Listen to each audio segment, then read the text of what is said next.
Welcome to the Real News Network. I'm Paul Jay in Washington. On October 14th, President Obama announced he was sending 100 troops, special ops, to Uganda to help the Ugandan fight the Lord's Resistance Army, the LRA, which operates in Uganda and the Congo. Now joining us to talk about the significance of this troop deployment is Firoze Manji. Firoze is the editor-in-chief of Pambazuka News. He joins us from London, England. Thanks for joining us again, Firoze. Good to be on your show. So first of all, what do we know in terms of the facts of this, and then tell us what you think about it? Well, I mean, it's quite clear. 100 Special Forces U.S. troops have been sent to Uganda, vehemently denied by the president, Museveni, who says that they are just there to assist, but in fact they're there to fight. They are allegedly there to deal with the Lord's Resistance Army. This is a Christian messianic group which has been there for decades, operating from the Congo and from the Sudan, and have carried out the most appalling abuses and violations against young people, against women, and terrorizing basically the populations in northern Uganda. But they have suffered some serious defeats as a result of the actions taken by the Ugandan army. And from all the reports that I read, is that they are a very small group of individuals. They say they're talking about 400, 450. But the problem is, of course, they are also operating from a neighboring country, the DRC, the Democratic Republic of Congo.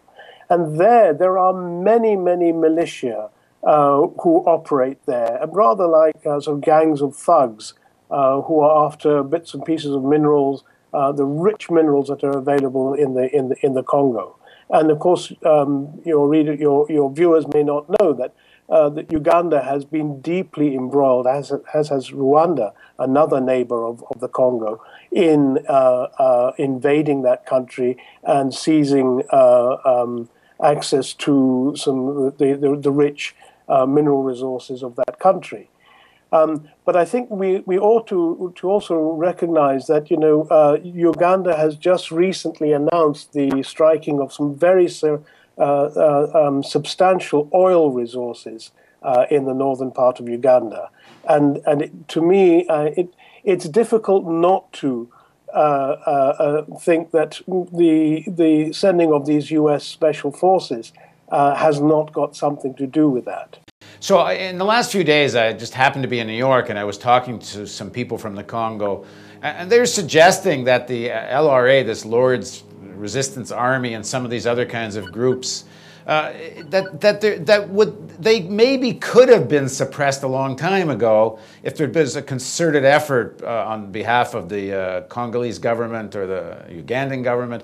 But they're kind of useful to have this ongoing destabilization, especially for mining companies, to have a central government that never is in control of anything. Do you think there's anything to this? I mean, I think there is something to it. I mean, I've mentioned to you on other interviews that I've done that, the interest in keeping destabilized governments, which are not able to deal with things, which allows corporations to operate quite freely. But I think the other factor we also need to build into this is the presence of China and its collaboration with the Uganda government in relation to the oil resources. And same thing in the Democratic Republic of Congo. The Chinese are everywhere, is what people were telling me.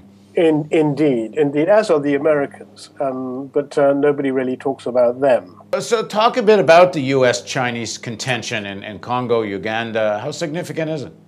Well, I mean, one of the things that China is often blamed about is having the dragon consuming Africa. But the reality is that compared to the US, compared to the UK, compared to France and Germany, China has yet to get access to the kind of resources that these governments or these countries have. The Western corporations have been in operation for so long. They've taken the bulk of the resources available. But what China has done has been very strategic.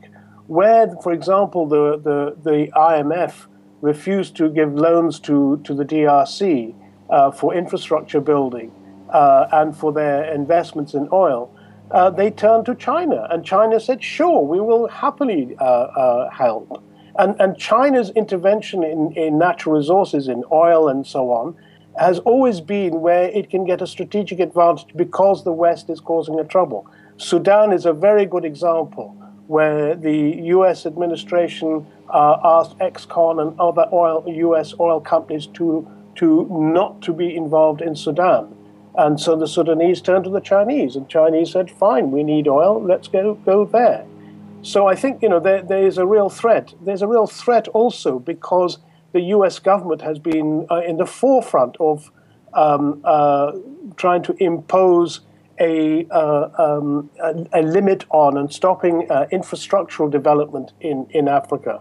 And the Chinese have been very willing for the last 20 years to say, yes, if you want a bridge, you want a hospital, you want a road, you want whatever, we'll build it. Right. Let's go back to the situation in Uganda and the 100 troops. Yes. Is what gets offered here by the U.S. fundamentally that we send in 100 troops, and apparently there's more coming, and what that actually gets you is not just troops on the ground, it gets you our aerial satellite technology, which we know how to use, and so we can target people the way you can't. And the drones.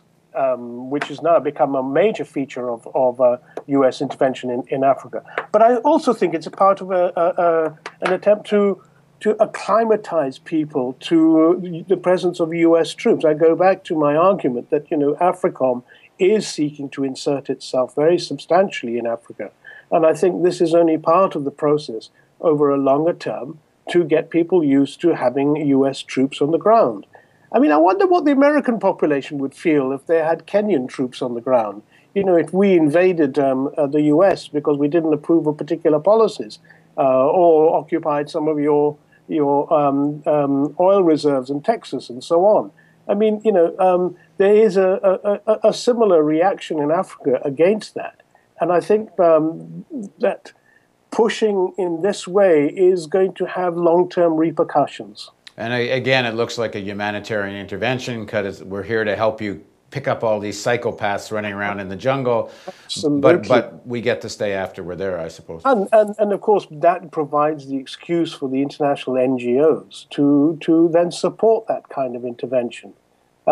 Just as, the missionaries did under King Leopold, who invaded the DRC or organized to carve up what was then the Congo. Under the guise of humanitarian intervention, and the missionaries supported them.